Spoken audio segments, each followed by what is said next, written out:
پہنچی، جو کہ بظاہر لگتا ہے کہ وہ پہنچ چکی تھی، اگر وہ نہیں پہنچی تھی تو کس طریقے سے انہوں نے وہاں 5 منٹ کے اندر ان کی زمان پارک کے دروازے توڑ کے ان کی گرفتاری کر لی؟ اور یہ گرفتاری 5 منٹ کے اندر ثابت اور ظاہر کرتی ہے کہ اس کا مطلب میچ فکس تھا اور مینیج تھا، اس لیے کہ زبانی حکم پہ کبھی بھی کسی کی گرفتاری نہیں ہوا کرتی۔ جب آرڈر نہیں لکھا گیا، جب وہ وارنٹ آف اریسٹ جاری نہیں ہوئے، آئی جی یا اس کا نمائندے کو یہ نہیں بتایا گیا، وہ یہاں سے لے کر کے لاہور نہیں پہنچا، اس سے پہلے گرفتاری کیسے ممکن ہے؟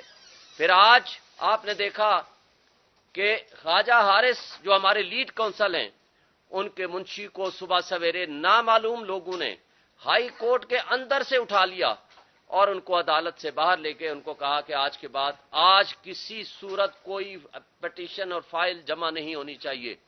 پھر میں نے اپنے منشی کو بھیجا کہ وہ جا کر اس کی مدد کرے، پھر اس کو بھی اٹھا لیا، جس کو کچھ دیر بعد چھوڑ دیا دونوں کو۔ پھر مجھے خود جانا پڑا وہ فائل جا کر جمع کرانے کے لیے، کسی اور ذریعے سے، وکلاء صاحبان کے ذریعے سے میں نے وہ ٹریس کرائی فائل۔ تو مجھے یہ بتائیں، یہ کیسا نظام انصاف ہے؟ کیا اس نظام انصاف کو ہم کہہ سکتے ہیں کہ ہمارے ملک میں آئین ہے، ہمارے ملک میں قانون ہے، ہمارے ملک میں انڈکلیئرڈ مارشل لا نہیں ہے؟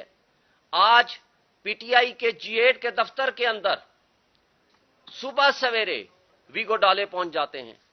مجھے یہ بتائیں، ان کو کیسے پتا تھا کہ آج ہر حال میں یہ فیصلہ آنا ہے؟ کیا ہمارے ہاں یہ نظام انصاف اور قانون کی حکمرانی ہے؟ کیا یہ آئین کی بالادستی کی بات ہے؟ جو آج کی فاشسٹ حکومت، یہ جو پیپلز پارٹی اور مسلم لیگ نون اور JUIF جو آئین کی